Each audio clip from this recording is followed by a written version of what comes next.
Saudara kaum muslimin rahimakumullah, harta adalah amanat dan akan kita pertanggungjawabkan. Allah melebihkan rizki sebagian kita dari yang lain agar kita saling tolong menolong, bantu membantu. Nabi janjikan, siapa yang meringankan beban saudaranya muslim di dunia, Allah akan meringankan bebannya di akhirat nanti. Sebuah jaminan dari baginda Nabi. Si orang yang kita bantu barangkali tidak bisa membalas, Allah yang akan membalas lewat jalan lain yang tidak pernah kita sangka-sangka.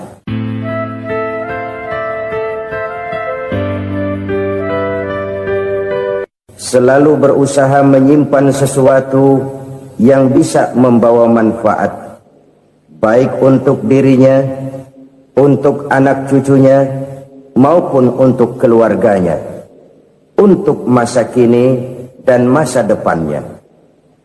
Kadang simpanan itu berbentuk uang, kadang berupa tanah, lain saat berbentuk pabrik, dan lain sebagainya.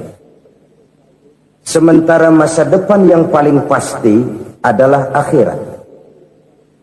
Jika untuk masa depan dunia kita rela memeras keringat, membanting tulang, pergi pagi dan pulang petang, menyimpan uang, menyimpan tanah, menyimpan pabrik, pernahkah kita merenung jika satu saat kiamat datang, kita dibangkitkan dari kubur masing-masing, berdiri di padang mahsyar untuk mempertanggungjawabkan seluruh kegiatan hidup kita di dunia ini, lalu kita akan menuju ke alam akhirat.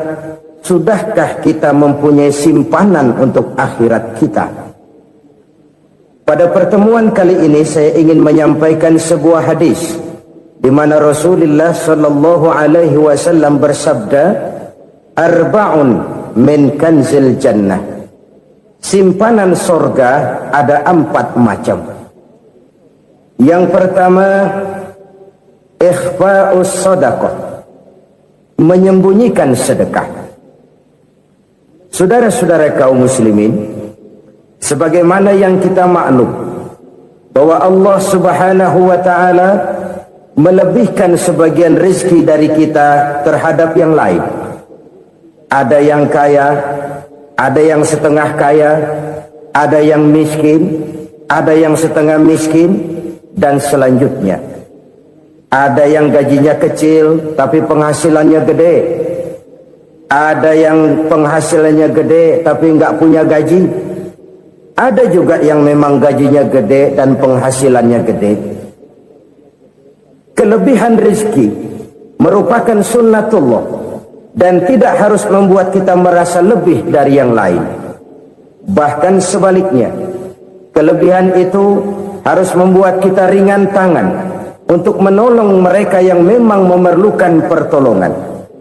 Kalau saudara diberikan ilmu, maka pertanyaan akhirat cuma satu, ilmumu kau amalkan untuk apa?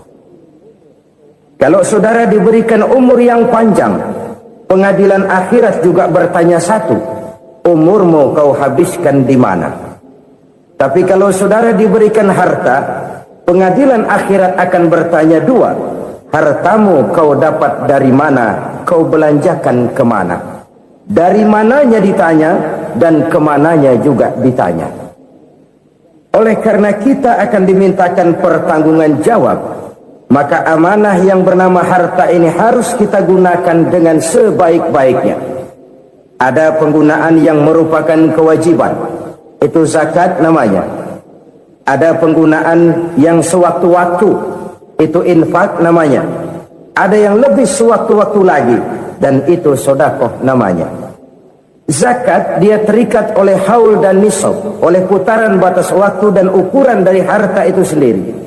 Sedangkan infak terikat oleh situasi dan kondisi perekonomian seseorang. Sedangkan sedekah tidak terikat dengan apapun. Dalam kondisi seperti apapun kita bisa melakukan sedekah dengan yang terkecil sekalipun. Sampai-sampai Rasulullah sallallahu alaihi wasallam mengajarkan, la tahqiranna minal ma'rufi syai'an walau an talqa akhaka biwajhin talik. Atau ada hadis, tabassumuka fi wajhi akhika laka shadaqah. Senyumanmu kepada temanmu adalah sedekah. Jadi untuk melakukan sedekah tidak harus dalam berbentuk uang.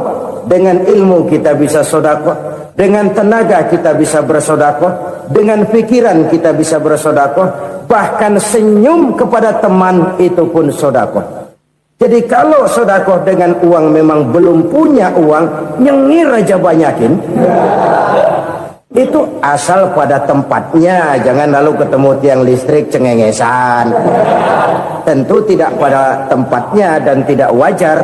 Nah, sedekah yang paling dicintai Allah adalah sedekah yang disembunyikan. Artinya jauh dari sifat riya.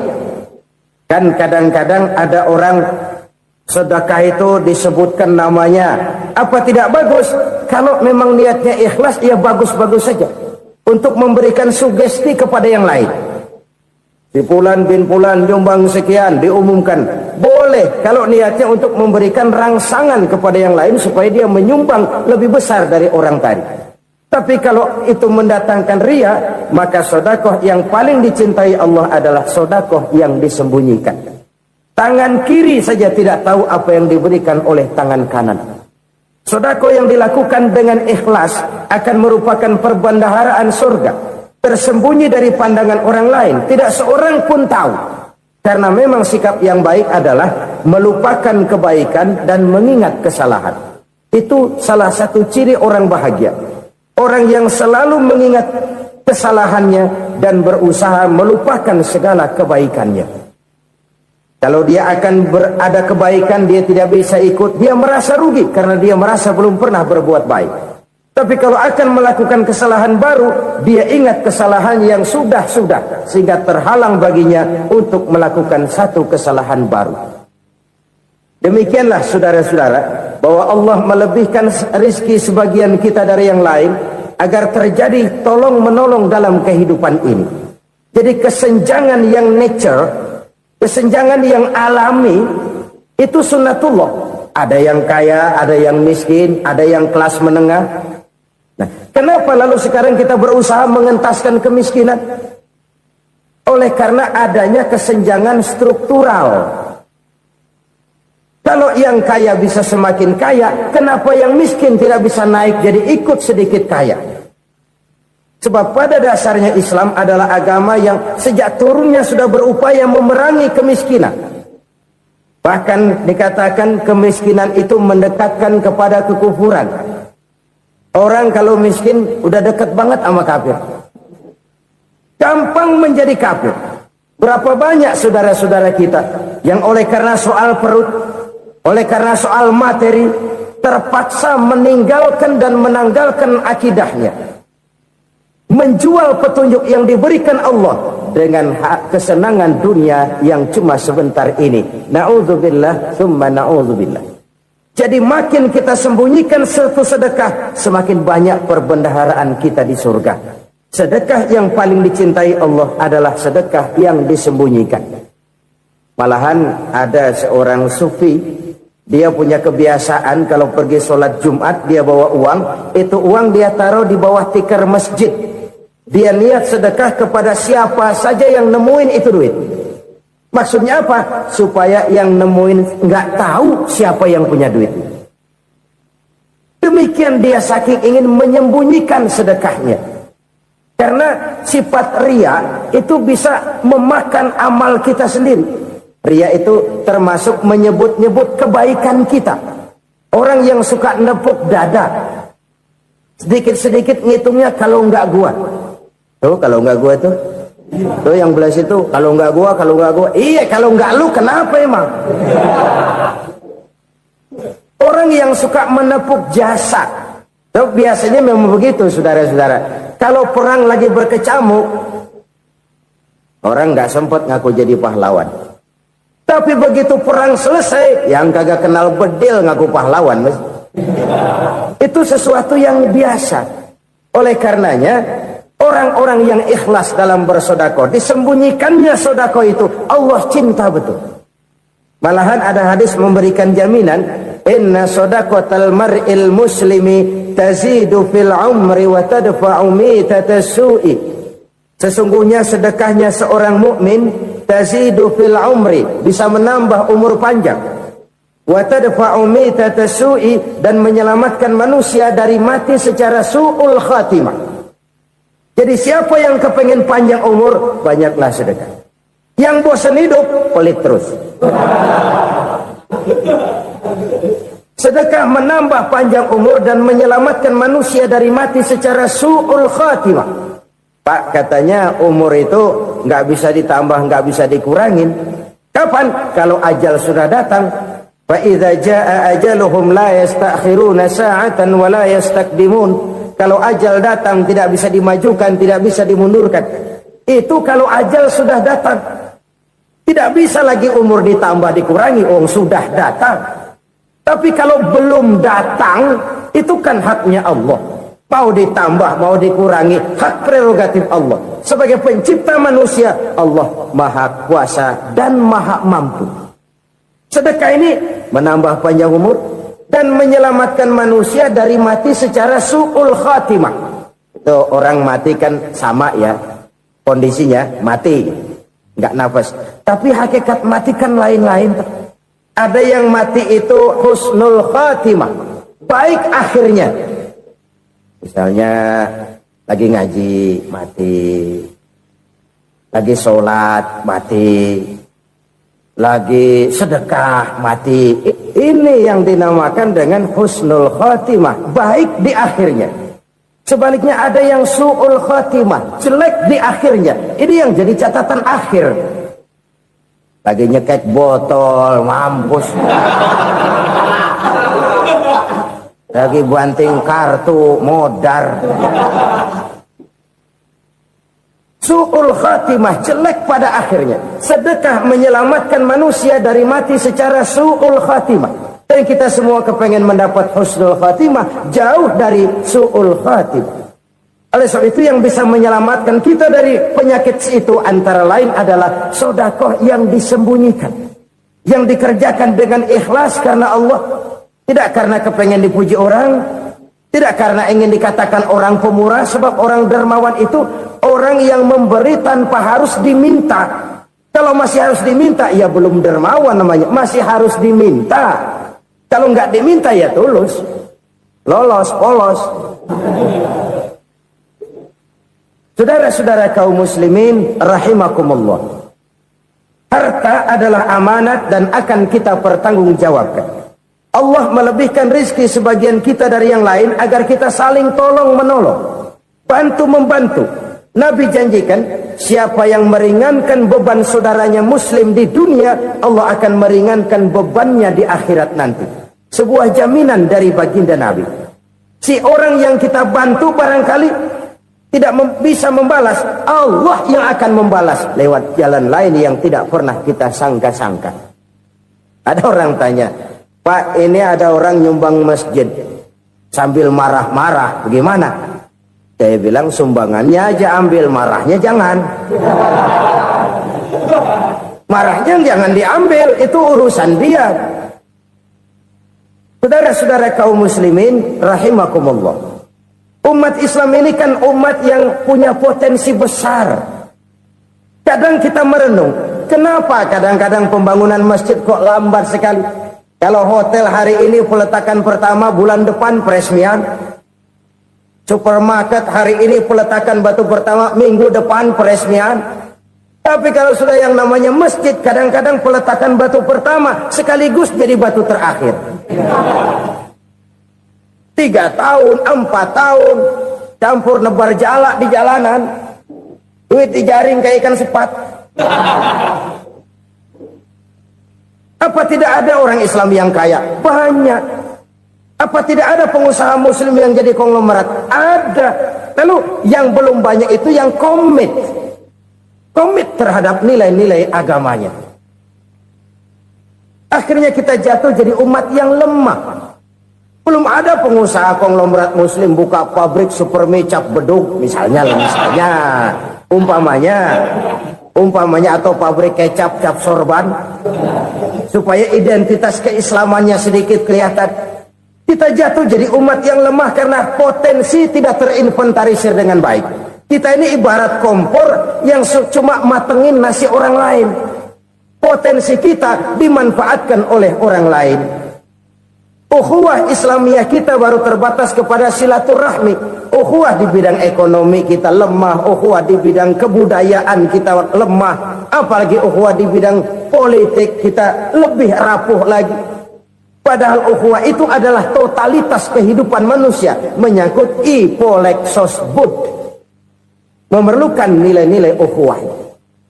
Jadi oleh karena itu mari kita menyadari di dalam harta kita, walaupun kita yang cari pergi pagi pulang sore peras keringat banting tulang, di sana ada harta anak yatim, di sana ada hak masjid, di sana ada hak pesantren, di sana ada hak jihad.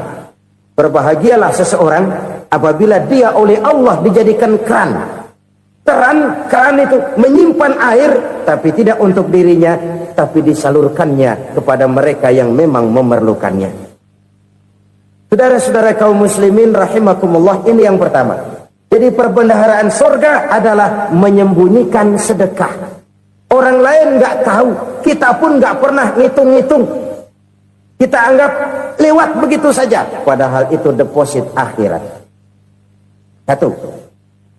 Yang kedua, perbendaharaan surga itu apa? Wa kitmanul musibah, menyembunyikan kesulitan. Kadang orang takut menghadapi kesulitan, tapi makin kita merenung, hidup ini kan sebenarnya urusan. Takut sama urusan ya jangan hidup. Tandanya orang hidup itu kalau punya urusan. Urusan melupakan problem, problem sering menimbulkan kesulitan. Kesulitan bukan untuk ditakuti, tapi untuk diatasi dan dicarikan jalan keluarnya. Siapa sih orangnya yang nggak pernah sulit-sulit? Makin tinggi status sosialnya, makin gede urusannya. Makin tinggi kualitas imannya, makin berat tingkat kesulitannya. Cuma memang yang namanya enak itu seperti pelangi. Biang lala itu nggak pernah di atas kepala kita, di atas kepala orang melulu. Lo sih enak lo, kata kita. Dia juga bilang yang enak kan lo. Pelangi itu nggak pernah di atas kepala kita. Kata tukang beca, aduh enak ya naik Mercy. Kata tukang beca, apa yang di dalam mobil Mercy? Aduh enak bener tukang beca, di jok ngeringkuk ngorok pulas bener. Saya kamar pakai AC sejuk, tempat tidur sutra empuk, alga spring bed, kulak kulik nggak bisa pulas kalau belum minum Valium, belum tidur. Enak bener tukang beca, di jok ngorok nggak tahu wetan kulon. Si tukang beca bilang yang di Mercy enak, yang di Mercy bilang tukang beca enak. Inilah enak, nggak pernah di atas kepala kita, di atas kepala orang lain melulu enak itu. Nah saudara-saudara, yang merupakan perbendaharaan surga itu orang yang bisa menyembunyikan kesulitan, baik pribadi ataupun rumah tangga. Nih terutama rumah tangga yang jadi soalnya. Kadang-kadang kita ini kalau senang, sebaliknya kalau senang kita diam, kalem aja, cuek. Banyak banget duit kita bawaan, diam aja udah. Malah ketemu orang takut. Tapi begitu susah, sekampung tahu. Padahal Nabi mengajarkan perbendaharaan surga itu menyembunyikan musibah, menyembunyikan kesulitan. Kalau enak, cerita sama orang-orang. Kalau nggak enak, rasain sendiri, tekan sendiri, atasin sendiri. Kita kan sebaliknya, tenang kita diam, asal lagi susah, paling tidak kita nyari teman buat cerita kesusahan. Siapa orangnya yang nggak pernah susah? Cuma soalnya bagaimana kita mengatasi kesusahan itu sendiri. Begitu juga misalnya kalau orang sudah berumah tangga, itu orang tuanya harus menjadi tempat dia cerita yang enak-enak saja. Yang nggak enak rasain berdua, selesaikan berdua, atasin berdua. Jangan dibalik. Asal senang diam, giliran susah aja. Maknya laporan. Terbalik. Bisa menjaga security informasi.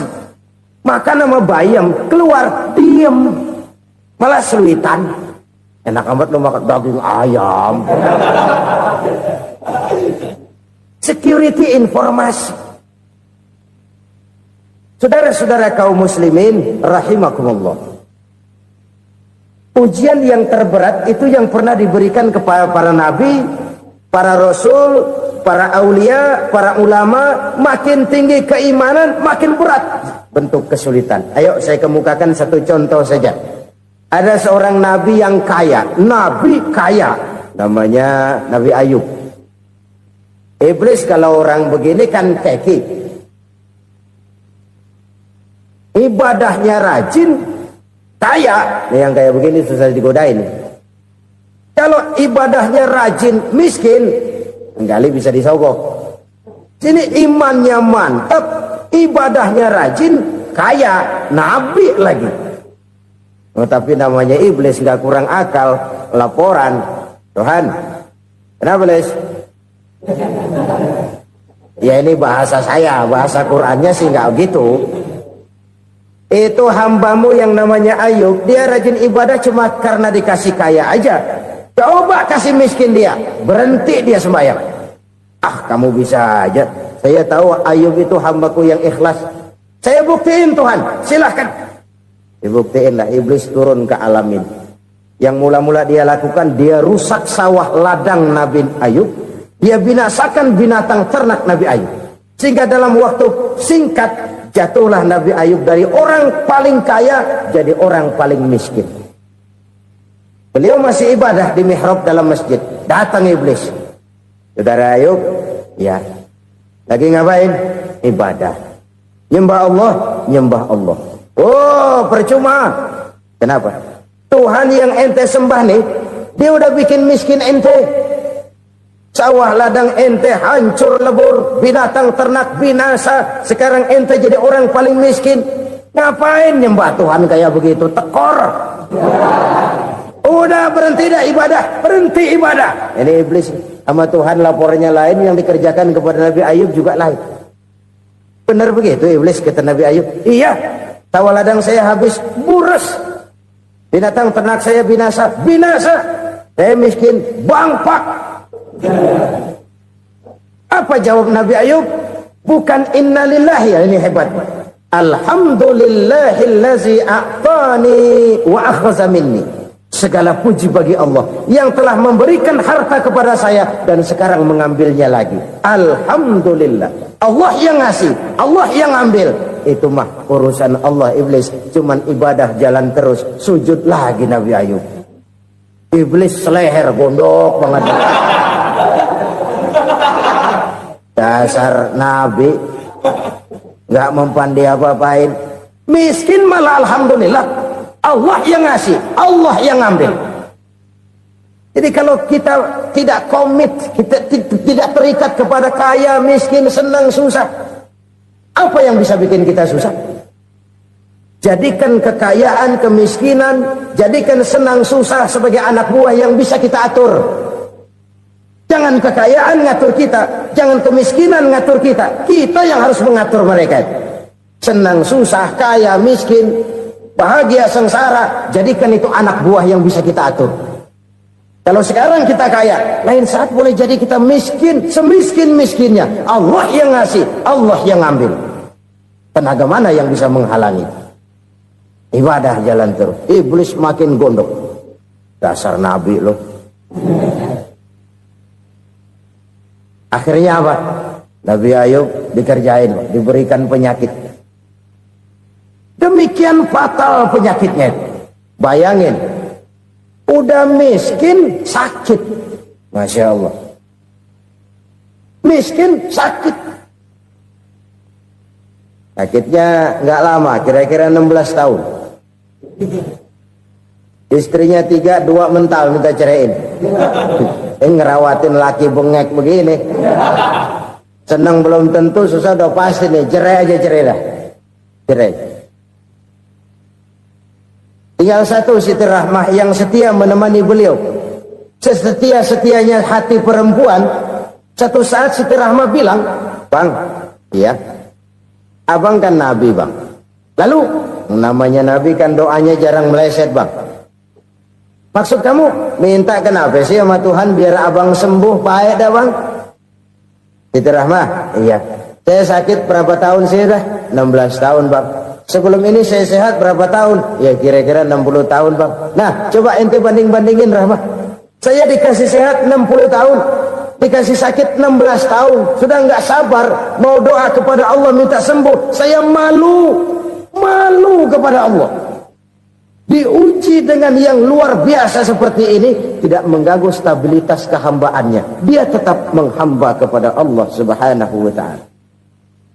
Saudara-saudara kaum muslimin rahimakumullah, kunci menghadapi kesulitan itu apa? Allah jelaskan dalam satu ayat, wa basyiris sabirin alladzina iza asabathum musibah qalu inna lillahi wa inna ilaihi raji'un. Gembirakan orang-orang yang sabar. Siapa mereka itu? Yang apabila mendapat musibah mereka kembali kepada keyakinan dasar, segalanya dari Allah dan segalanya akan kembali kepada Allah. Ini konsepsi dasar dari sikap muslim dalam menghadapi berbagai kesulitan. Segalanya dari Allah, segalanya akan kembali kepada Allah. Kalau ini sudah kondisi dasarnya, maka kita akan lapang menghadapi kenyataan bagaimanapun pahitnya. Apakah itu namanya miskin, apakah itu namanya sakit, bahkan maut sekalipun. Segalanya dari Allah, segalanya akan kembali kepada Allah. Ini sikap hidup, bukan sekedar ucapan. Kita kadang-kadang menjadikannya sebagai ucapan.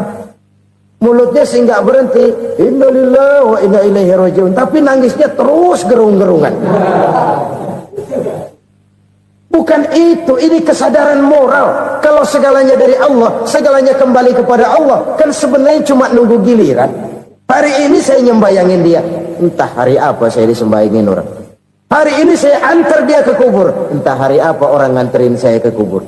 Hari ini saya tahlilkan dia, entah nanti kapan orang tahlilkan saya. Segalanya dari Allah, segalanya akan kembali juga kepada Allah. Oleh sebab itu saudara-saudara, kesulitan bukan untuk ditakuti.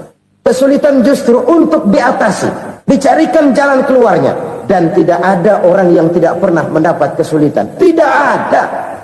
Semakin tinggi status sosial, semakin tinggi kualitas keimanan, semakin besar juga tingkat kesulitan. Hanya saja bagaimana cara kita mengatasinya. Dan Al-Quran menyatakan, inna ma'al usri yusra. Di balik kesulitan itu pasti ada kemudahan. Roda itu berputar.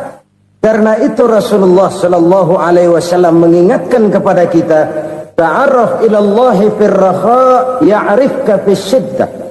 Ingatlah kepada Allah di waktu kamu senang, supaya Allah ingat kepada kamu di waktu kamu susah. Kalau waktu senang kita ingat kepada Allah, kita susah, Allah tidak akan meninggalkan kita. Tapi kalau waktu senang kita jauh dari Allah, sujud tidak sempat, dengan masjid jauh, ketika senang kita lupakan Allah. Nanti begitu kita susah, Allah lupakan kita. Dan itu menyakitkan. Oleh karena itu orang-orang tua kita dulu bilang, kalau lagi sehat ingat-ingat lu bakal sakit nanti. Kalau lagi kaya ingat-ingat satu saat kita bakal jatuh miskin. Bahkan kalau lagi muda ingat-ingat kita bakal tua. Dan yang terpenting, kalau lagi hidup ingat-ingat kita bakal mati. Saudara-saudara kaum muslimin rahimakumullah. Jadi yang kedua yang merupakan perbendaharaan surga, menyembunyikan musibah. Saudara-saudara kaum muslimin rahimakumullah.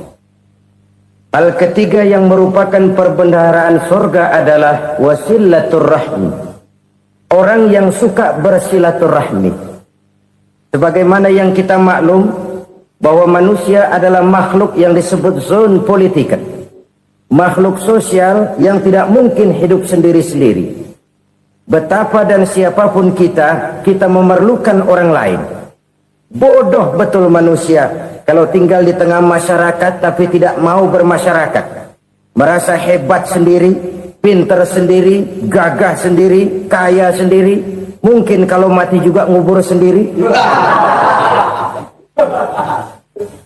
Jangankan kita di sini, di sorga saja Nabi Adam waktu sendirian bengong melulu, mondar mandir. Allah tegur dam sepi dam. Ya ini kalau bahasa saya. Iya Tuhan sepi nih, nggak ada coret-coretan pisan ini. Diciptakan Siti Hawa baru anteng Nabi Adam. Itu di sorga. Cobalah. Umpamanya saudara tinggal di Jakarta nih. Kayak bener. Apaan aja di Jakarta punya saudara dah. Jembatan Semanggi ambil. Monas, Buntel bawa pulang. Hotel-hotel ambil semua. Cuman tinggal di Jakarta sendirian. Apa enaknya? Betapa dan siapapun kita perlu orang lain. Tidak ada seorang pun yang bisa memenuhi kebutuhan hidupnya secara sendiri-sendiri. Nah, Islam telah menyelamatkan manusia dari ras diskriminasi. Mengikat manusia dengan persaudaraan yang berlandaskan kepada akidah. Karena itu dianjurkan bersilaturahmi.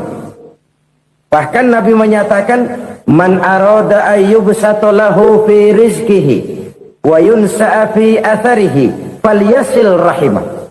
Siapa yang kepengen diluaskan rezekinya dan dipanjangkan usianya, banyaklah ia bersilaturahmi. Siapa yang kepengen dimudahkan rezekinya, hendaknya ia banyak bersilaturahmi. Kalau banyak teman, kesulitan kan paling tidak ada tempat cerita. Udah susah, sendirian kita pikirin diri, nggak ada tempat tukar pikiran. Cepet banget sama bengek. Dilawan sendiri. Nah, secara makro kita bisa berkata, tidak mungkin ada kemenangan kalau tidak ada kekuatan. Tidak ada kekuatan kalau tidak ada kesatuan dan persatuan. Tidak mungkin ada kesatuan dan persatuan tanpa semangat silaturahmi. Kalau umat Islam mau menang, dia harus kuat. Kalau umat Islam mau kuat, dia harus bersatu. Kalau umat Islam mau bersatu, dia harus membudayakan silaturahmi ini. Bahkan sampai-sampai kata Nabi, kalau bisa cari nilai tambah. Apa? Silman qata'ak. Bersilaturahmilah kau kepada orang yang marah denganmu. Masya Allah, indahnya ajaran agama kita. Orang yang marah pun kepada kita, kata Nabi, kalau bisa bersilaturahmilah kepadanya, kepada orang yang marah itu. Di situ nilai tambah.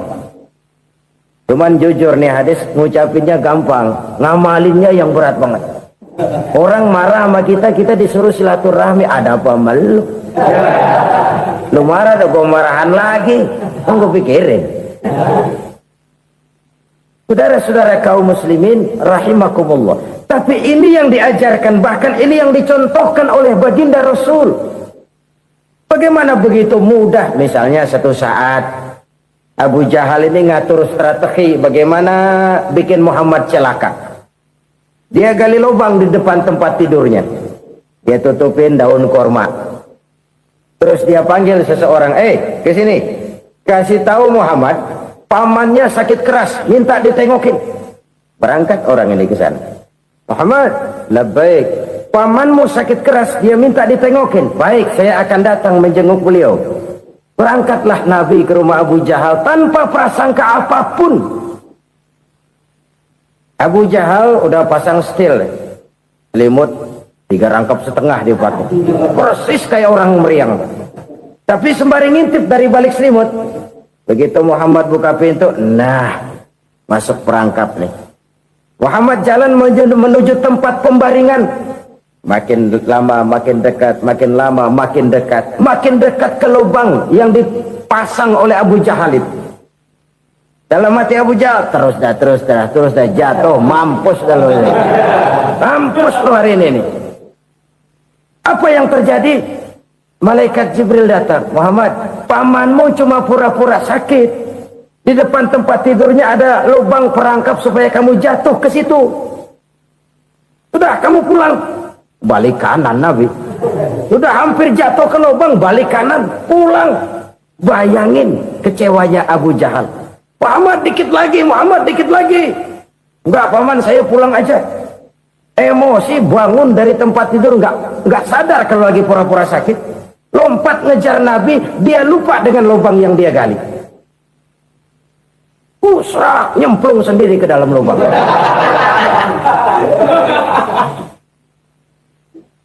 Nabi terus berlalu. Ini terjadi keanehan. Jatuh ke lubang yang dia gali itu sebenarnya nggak terlalu dalam ya, antara 3-4 meteran lah. Tolong, saya jatuh ke lubang ini. Datanglah pelayan-pelayannya itu. Angkat saya dari sini. Oh, yang ngulurin tambang. Satu gulung belum juga nyampe itu tambah. Kurang beli lagi ke warung. Sambung ulur lagi enggak juga bisa sampai. Wah ini kerjaan Muhammad ini. Tolong siapa salah seorang kamu ke rumah Muhammad, kasih tahu encangnya kecebur. Minta ditolongin. Sampaikan kepada Rasul. Kenapa? Pamanmu jatuh ke lubang, Muhammad minta tolong diangkatin. Tambang udah nyambung-nyambung nggak nyampe juga. Ya nanti saya datang saya tolong. Coba. Nyata-nyata orang berniat jahat mau mencelakakan dia. Datang dia menolong. Ini yang disebut air tuba dibalas air susu ya ini. Bukan sebaliknya. Air tuba dibalas air susu. Paman, kecebur ya? Iya Muhammad, tolonglah. Pegang tangan saya. Nabi ulurkan tangannya, nyampe. Dipegang oleh Abu Jahal, diangkat ke atas. Sampai atas, apa kata Abu Jahal? Sihirmu memang hebat Muhammad. Udah ditolongin dikata sihir. Yang enak kita kemplang kan itu orang begitu. Urusan apa? Tapi inilah akhlak. Kalau bisa kamu bersilaturahmilah dengan orang yang marah kepadamu sekalipun. Orang marah kita tetap baik. So, kalau kita berbuat baik sama orang yang memang baik, rasanya sih biasa-biasa aja. Orang baik kita baik lagi, ya draw aja, belum ada nilai tambah di situ. Baru ada nilai tambah kalau kita bisa berbuat baik kepada orang yang nyakitin kita. Itu namanya kita setingkat di atas dia. Dia sakitin kita, kita berbuat baik sama dia. Dia pelit sama kita, kita baik sama dia. Dia marahin kita, kita deketin dia. Di situ kita punya nilai tambah. Jadi siapa yang ingin diluaskan rezekinya kata Nabi dan dipanjangkan umurnya, hendaklah ia banyak-banyak bersilaturahmi. Sederhana sebenarnya silaturahmi, tapi silaturahmi membangkitkan semangat kesatuan dan persatuan. Kesatuan dan persatuan melahirkan kekuatan. Dalam matematika 1 ditambah 1 pasti 2. Tapi di tengah masyarakat 1 orang takut ditambah 1 orang takut, hasilnya jadi 2 orang setengah berani. Kenapa setengah berani? Karena udah berdua. Tadi pan takut sendirian, kalau dia kumpul turu-turu takutlah jadi berani. Kita yang lemah, kita yang tidak berdaya, kita yang miskin, kalau mau kompak bersatu, apa yang nggak bisa kita kerjain? Apalagi tinggal di kota besar, pilihan cuma 2. Bertahan atau minggir. Bertahan atau minggir. Untuk bisa bertahan harus mampu bersaing. Untuk mampu bersaing harus punya keahlian. Keahlian harus ditunjang dengan pendidikan, ditambah oleh kekompakan sebagai umat. Udah miskin mencar mulu, orang injek kita. Orang nggak pandang urusan apa malu.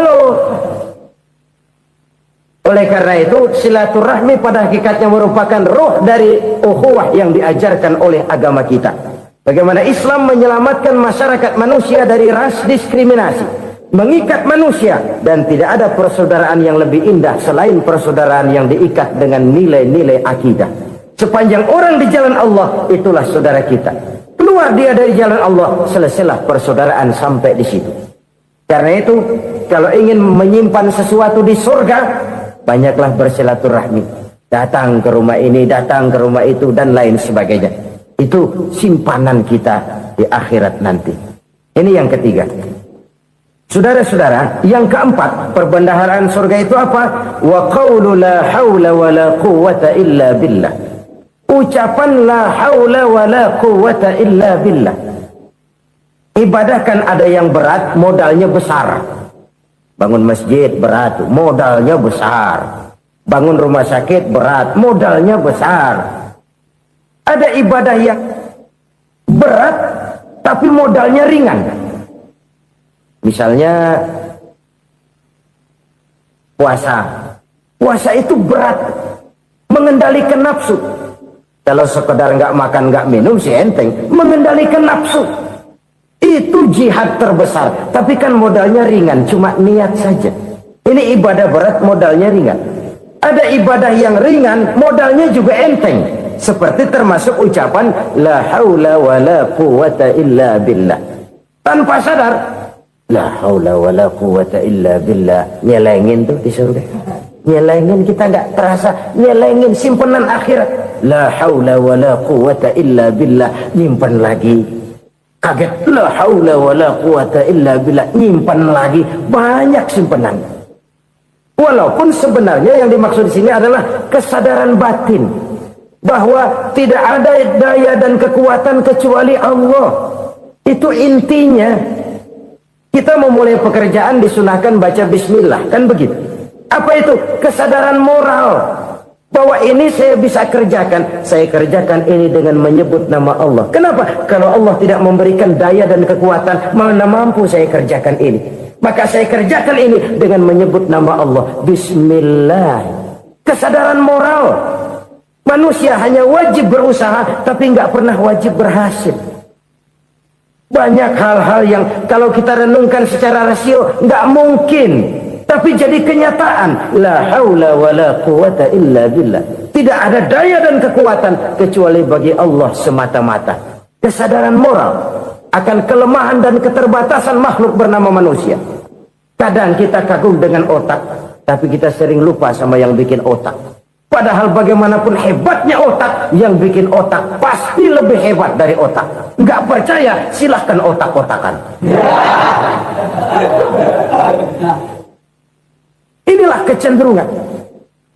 Kita kagum dengan pesawat-pesawat mutakhir, bukan main besi gede banget terbang itu. Alangkah hebatnya. Lalu apa yang bikin otak tidak lebih hebat dari itu semua? Kita puji laut, apa yang bikin laut tidak lebih hebat dari laut itu? La haula wala quwata illa billah. Tidak ada daya dan kekuatan kecuali Allah. Apa yang bisa kita lakukan kalau tidak karena daya dan kemampuan yang diberikan oleh Allah kepada kita? Lahirlah sikap tawadu, rendah hati, tidak melonjak menjadi angkuh dan sombong, sadar akan kelemahan dan keterbatasan diri. Sebagai makhluk yang diciptakan oleh Allah Subhanahu wa ta'ala. Jadi satu sisi ini ucapan yang berpahala, la haula, jadi wiridan. Pada sisi lain ini kesadaran moral, sikap mental, kesadaran batin bahwa yang punya daya dan kekuatan itu cuma Allah. Kita nggak pantas untuk sombong, sebab sombong itu pakaiannya Allah. Kita nggak sedang pakai pakaian Allah, kegedean. Dan makin kita renungi, makin terbentur. Apa sih yang bisa kita sombongin? Kita mau sombong apa? Kaya? Pintar? Itu kan semua relatif. Di atas langit masih ada langit lagi. Jadi oleh karenanya, marilah kita menyadari. Manusia hanya wajib berusaha, tapi tidak pernah wajib berhasil. Yang berusaha saja tidak wajib berhasil, apalagi yang tidak berusaha. Islam bukan agama orang pemalas yang selesai sholat lalu enggelohom, enggelenggem ayem-ayem. Tapi Islam bukan agama orang sombong yang setelah berusaha lalu tidak memerlukan Allah. Kita bisa saja bikin proyeksi, tahun sekian kita bakal panen besar menurut perhitungan otak. Tapi ada kejadian lain. Apa? Tikus ngambek. Habis itu dimakanin tikus, panen gagal. Proyeksi rasional gagal oleh tikus-tikus yang ngambek itu. Bisa saja terjadi. Tahun depan kita panen besar, urung. Kenapa? Musim panas panjang. Dan sekarang ini koran-koran bikin berita musim mengalami penyelewengan. Bukan cuma manusia yang nyeleweng sekarang. Musim pakai nyeleweng. Mestinya kan musim hujan udah selesai, masih hujan-hujan juga. Musim. Nah sekarang kita boleh bikin proyeksi, kita bakal panen besar. Tahu-tahu musim panas panjang, sawah retak, air kering. Cari teknokrat yang paling botak, suruh pendekin tuh musim panas. La haula wa la quwata illa billah. Inilah kesadaran moral. Saudara, saya teringat satu saat ada seorang konglomerat. Umurnya ya kira-kira 70-an. Satu saat dia ditanya oleh wartawan, "Pak, umur Bapak berapa sih?" "Ya paling 10 tahun. 10 tahun. 10 tahun. Anak bapak berapa orang? Satu saja. Satu. Harta bapak berapa? Ya paling-paling bangsa 7 juta kali. 7 juta? Iya. Pak, kenapa bapak bohongi saya? Bapak punya buku biografi. Koran-koran, majalah-majalah banyak memuat cerita riwayat hidup bapak. Saya tahu umur bapak 70. Kenapa bilang cuma 7 tahun? Saya tahu anak bapak 8. Kenapa cuma bilang 1? Saya tahu harta bapak miliaran, mungkin triliunan. Pabrik di mana-mana, bank di mana-mana. Kenapa bilang uang bapak cuma 7 juta? Nah, kata si konglomerat tadi, kamu benar nak, kamu benar. Umur saya kalau jumlahnya memang 70 nak. Cuman ingat-ingat saya, baru 7 tahun terakhir ini saya sujud. Baru 7 tahun terakhir ini saya berusaha dekat dengan Allah. Saya laksanakan perintahnya, saya jauhi larangannya. 7 tahun inilah rasanya yang ada nilainya di hadapan Allah. Yang 63 tahun matong, kelabu, kelem umur gue. Habis untuk maksiat, untuk munkarat. Maka ketika ditanya tadi, umur saya 7 tahun itu. Oh begitu Pak. Oh iya. Lalu anak Pak. Anak bapak kan 8. Kenapa bilang cuma 1? Nah, kalau jumlah hitungannya memang anak saya 8. Tapi dari 8 orang ini rasanya cuma 1 nih. Yang bakal jadi buah hati, belahan jantung. Pelanjut cerita, penerus sejarah.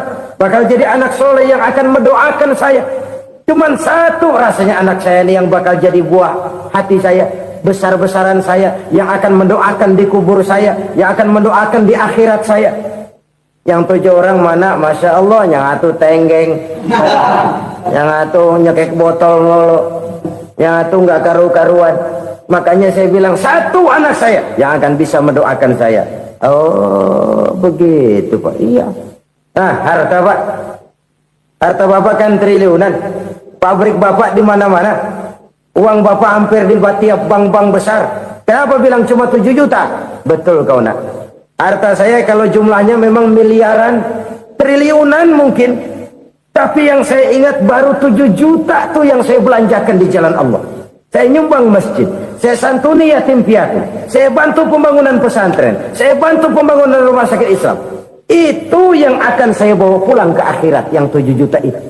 Yang triliunan itu nanti akan diperebutkan oleh anak-anak saya sebagai waris saya. Jadi harta saya 7 juta itu yang bakal nemenin saya di akhirat. Yang akan saya bawa pulang jadi teman saya. Saudara-saudara kaum muslimin, jangan-jangan orang tua itu adalah kita-kita ini. Jangan-jangan kita-kita ini adalah orang tua itu. Jangan-jangan itu potret dari diri kita masing-masing. Dari sekian umur yang diberikan Allah, berapa tahun yang ada nilainya di hadapan Allah? Dari sekian anak-anak yang merupakan amanah, berapa yang akan mendoakan kita sebagai orang tuanya menjadi anak soleh? Dari sekian banyak harta yang diberikan Allah, berapa yang akan kita bawa pulang menghadapnya nanti, yang kita belanjakan di jalan Allah? Ini sebuah potret kehidupan. Karena itu kita kembali kepada la haula wa la quwwata illa billah. Kita wajib berusaha, kita wajib berikhtiar. Selebihnya, segala daya dan kekuatan hanya milik Allah saja semata-mata. Satu kesadaran batin dari setiap pribadi muslim. Setelah ia berusaha dan berikhtiar, ia menyerahkannya kepada Allah Subhanahu wa ta'ala. Jadi, satu sisi ini merupakan wiridan ucapan yang mengandung pahala. Pada sisi lain, ini merupakan sikap batin dari seorang muslim di dalam ia menghadapi realitas kehidupan ini. Saudara-saudara kaum muslimin rahimakumullah. Kalau ini kita jadikan satu basis kehidupan, maka ini akan menyelamatkan manusia dari kemungkinan tergelincir menjadi orang yang lupa diri dan lupa darat. Sebab itu Imamul Ghazali berpesan, jadidis safinah fa innal bahra amiq wa khuziz zad fa inna safara ba'id wa khaffifil hamla fa innal hamla sadid. Perbarui selalu kapalmu karena lautan sangat dalam. Bawa bekal yang banyak karena perjalanan ini sangat jauh. Ringankan beban karena kebanyakan beban akan menyakitkan. Alangkah indah kalimat ini, alangkah dalam makna yang terkandung di sana. Perbarui selalu kapalmu karena lautan sangat dalam. Apa artinya ini? Jaga mentalmu baik-baik. Pelihara imanmu baik-baik karena hidup penuh cobaan seperti lautan. Kita kalau berlayar di lautan kan kadang-kadang tenang, angin bertiup sepoi-sepoi basah. Jika malam datang, bintang gemintang bertabur menghias cakrawala. Rembulan memantulkan sinarnya dengan indah. Dalam keadaan begitu berlayar enak. Tapi lain saat ombak menggunung, halilintar menyambar, angin topan bertiup. Berapa banyak sudah saudara-saudara kita yang tenggelam di lautan dunia tanpa sadar bahwa dia belum sampai kepada pantai yang akan dituju. Berapa banyak sudah saudara-saudara kita yang tenggelam di lautan dunia ini tanpa sempat bangkit lagi. Dia menyangka sudah sampai kepada tujuannya. Hati-hati kapal jangan sampai bocor karena lautan sangat dalam. Iman ini jaga baik-baik karena hidup penuh dengan ujian. Wa khuzizat fa inna safar ba'id. Bawa bekal yang banyak karena perjalanan sangat jauh. Saudara mau ke Bandung, bawa duit. Saudara mau ke Surabaya, banyakan lagi duitnya. Saudara mau ke Mekah, gepokan, iketan tuh duit, nggak lembaran lagi. Makin jauh perjalanan, makin banyak bekal yang harus kita bawa. Kalau saudara dari Jakarta mau ke Surabaya, kagak bawa duit berangkat juga, itu sih bukan berani namanya, nekat. Sampai Surabaya belum tentu, sengsara di jalan udah pasti. Kenapa? Nggak bawa bekal berangkat. Sama juga kita nih, misalnya belum sempat sembahyang, mati. Waduh, berani banget orang. Belum punya bekal, mati. Sengsara di jalan. Atau bekal tidak cukup. Dari Jakarta, saudara mau ke Surabaya, bawa duit 500 perak. Paling jauh Cikampek nyampenya itu. Paling jauh itu. Antara jauhnya perjalanan dengan bekal yang saudara bawa tidak seimbang.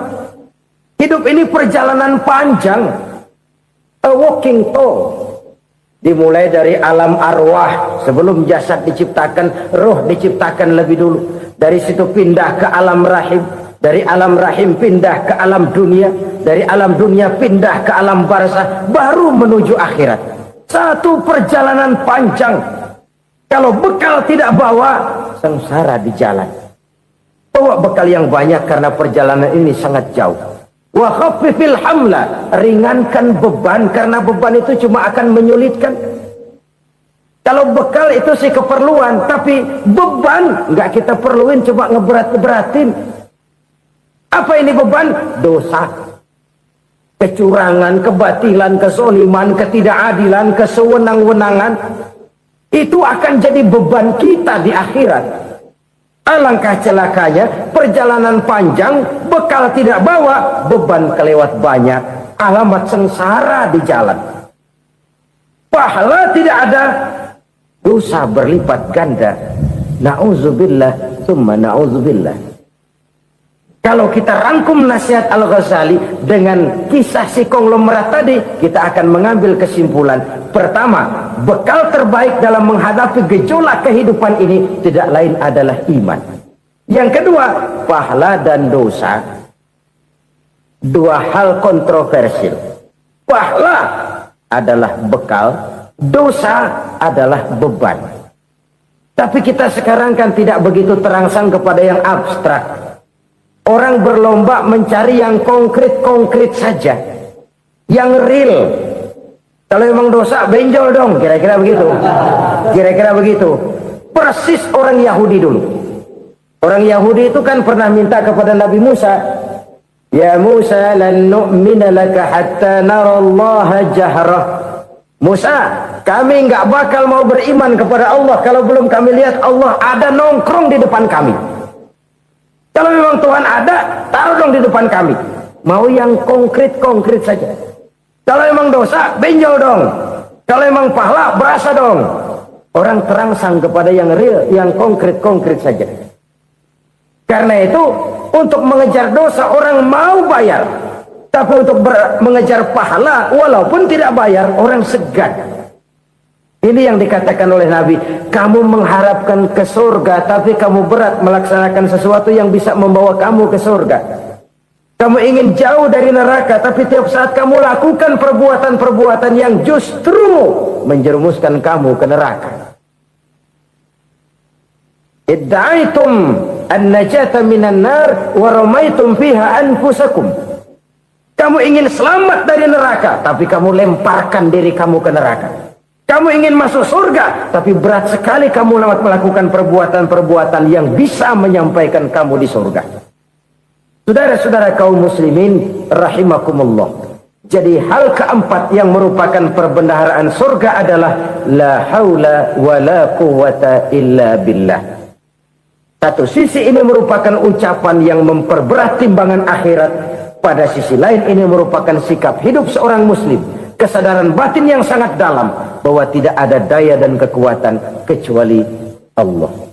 Dan itu kita simbolkan pada saat memulai pekerjaan dengan Bismillah, dengan menyebut nama Allah. Satu kesadaran moral, saya hanya bisa melakukan ini karena diberikan daya dan kekuatan oleh Allah. Lahirlah sikap tawadu, rendah hati, tidak melonjak menjadi angkuh dan sombong. Saudara-saudara, sampai sini 7 macam perkara yang merusak akidah dan keimanan, merusak amal perbuatan yang sudah kita kerjakan, merusak sendi-sendi kehidupan sosial, pendek kata merusak segala hal di dalam kehidupan kita. Jauhilah olehmu 7 macam perkara yang merusak. Yang pertama, asyirku billah, menyekutukan Allah subhanahu wa ta'ala. Agama dimulai dari keyakinan, maka kehancuran agama selalu dimulai dari kehancuran keyakinan, iman atau akidah yang dimiliki oleh seseorang. Dan untuk menghancurkan nilai-nilai iman yang kita miliki ini, orang rasanya tidak akan menghantam kita dengan peluru kendali. Orang tidak akan mengirimkan nuklir ke sini. Orang tidak juga akan mengirimkan satuan militernya ke sini. Untuk menghancurkan nilai-nilai iman, dibanjiri kita dengan paham-paham yang merusak dan mendangkalkan akidah. Baik ia bernama materialisme, baik ia bernama sekularisme, baik ia bernama banjirnya maksiat dan munkarat, baik ia bernama banjirnya peradaban dan kebudayaan yang menghancurkan moral daripada anak-anak kita, sedikit demi sedikit melenturkan dan melunturkan nilai-nilai keimanan kita, untuk kemudian pada waktunya nilai iman itu akan bertukar dan berganti menjadi nilai syirik kepada Allah subhanahu wa ta'ala. Atau pada sisi lain, menjadikan yang selain Allah sebagai tujuan akhir daripada kehidupan kita. Sedangkan kita sama-sama maklum bahwa di dalam pandangan agama Islam, dosa yang tidak berampun, dosa yang terbesar, termasuk dalam kategori bapak moyangnya dosa, tidak lain adalah syirik, yakni menyekutukan Allah subhanahu wa ta'ala. Pola penghancuran iman ini memang berstrategi. Ditawarkan kita kepada paham materialisme, paham kebendaan, di mana otak menempati urutan sebagai ranking pertama, Tuhan jatuh pada urutan kedua. Lalu menyusul kepada paham sekularisme, Allah dipisahkan dari seluruh kegiatan hidup ini, untuk pada gilirannya menjadikan yang selain Allah sebagai tujuan akhir daripada seluruh kegiatan hidup kita. Oleh karenanya, kewajiban menjaga nilai-nilai iman ini merupakan kewajiban yang mulia tetapi berat, tidak hanya untuk kita, tetapi juga bagaimana mewariskannya kepada anak-anak kita, generasi yang akan datang. Orang-orang tua bijaksana yang diceritakan di dalam Al-Quran Kalau sudah berpikir tentang anak-anaknya, pertanyaan yang paling mereka risaukan ialah, ma ta'buduna min ba'di? Anakku, kalau pada satu saat aku, ayahmu sudah tidak ada lagi di dunia ini, meninggalkan kamu semua, ma ta'buduna min ba'di? Apa yang akan kamu sembah, nak? Jikalau sekarang ayahmu masih mau ke masjid, masih mau melakukan rukuk dan sujud, masih beribadah menyembah Allah Subhanahu wa ta'ala, kalau orang tuamu sudah tidak ada, ma ta'buduna min ba'di? Masihkah engkau mau datang ke masjid? Masihkah engkau mau rukuk dan sujud? Masihkah engkau mau menyembah Allah Subhanahu wa ta'ala? Pertanyaan ini yang dipikirkan oleh Nabi Yakub kepada putra-putranya. Pertanyaan ini yang diteruskan oleh Nabi Ibrahim kepada anak-anaknya. Pertanyaan ini yang diwariskan oleh generasi ulama salafus saleh kepada para generasi berikutnya. Bagaimana kita generasi sekarang? Kita orang-orang tua sekarang bukan berfikir ma ta'buduna min ba'di, malah yang kita fikirkan ma ta'kuluna min ba'di. Kalau bapak tidak ada nanti kamu makan apa, nak? Perkara kamu nyembah apa, urusan nomor 18. Yang penting kamu nanti hidup bisa makan, nak. Maka kita sibuk mewariskan harta kepada anak-anak kita. Kita sibuk mewariskan kebun dan tanah kepada anak-anak kita. Kita sibuk mewariskan pabrik kepada anak-anak kita, sementara kita lupa mewariskan intan yang paling mahal, mewariskan mutiara yang paling berharga, yaitu nilai iman kepada Allah Subhanahu wa ta'ala. Alangkah baiknya apabila warisan harta, warisan tanah dan kebun, warisan rumah dan pabrik didasari lebih dahulu dengan mewariskan nilai iman kepada Allah Subhanahu wa ta'ala. Sebagai orang-orang tua, kita boleh bersedih kalau anak kita tidak mengerti komputer. Kita boleh bersedih kalau anak kita tidak mengerti matematika. Kita boleh bersedih kalau anak kita tidak mengerti bahasa Inggris. Tapi sewajarnya lebih bersedihlah kita orang tua jikalau mempunyai anak yang tidak kenal Allah sebagai Tuhannya, yang kemudian tidak mau rukuk dan sujud kepada Allah Tuhannya. Itulah kemalangan yang paling malang bila kita meninggalkan generasi yang tidak bertauhid kepada Allah Subhanahu wa ta'ala. Betapapun anak kita tidak ngerti komputer, saudara, paling-paling kerugiannya cuma kerugian dunia. Masuk dia ke alam barzakh, munkar nakir tidak akan sempat tanya kau belajar komputer apa tidak.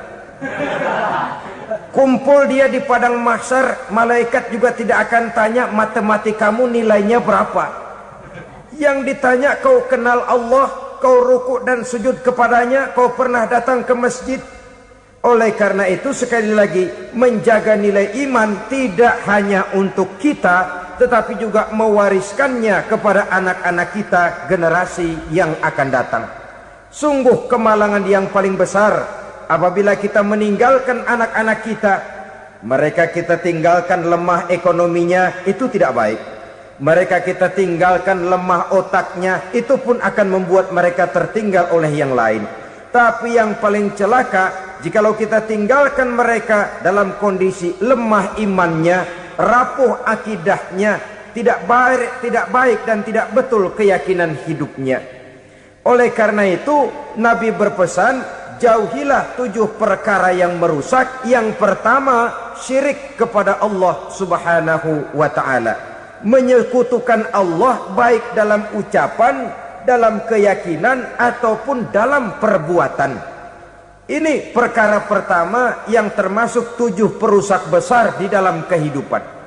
Kalau sudah jatuh kita ke lembah syirik, bagaimanapun banyak kebaikan yang kita kerjakan, berjiwa sosial, bertangan pemurah, gemar menolong orang lain, kalau memang dasarnya syirik, maka seluruh kebaikan kita akan hancur, tidak akan ada nilainya dalam pandangan Allah Subhanahu wa ta'ala. Dalam pandangan manusia, mungkin kita dicatat sebagai orang sosial, gemar menolong orang lain, tidak berpangku tangan melihat orang yang mendapat kesulitan, tapi oleh karena dasarnya syirik, dasarnya tidak mentauhidkan Allah, maka seluruh nilai kebaikan yang kita kerjakan tidak akan ada nilainya dalam pandangan Allah Subhanahu wa ta'ala. Maka jagalah iman kita jangan sampai dihinggapi penyakit syirik yang bagaimana kecilnya sekalipun. Sekali lagi, baik syirik dalam bentuk ucapan, syirik dalam bentuk keyakinan, sampai kepada syirik dalam bentuk perbuatan, kita berhindar kepada sifat-sifat yang sedemikian itu. Karena apa?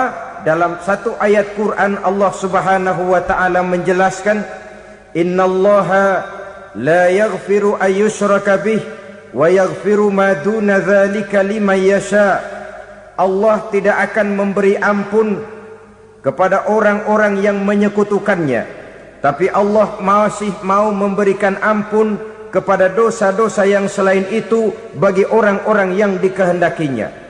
Dosa selain syirik, apabila kita bertaubat, Allah masih mau mengampuni.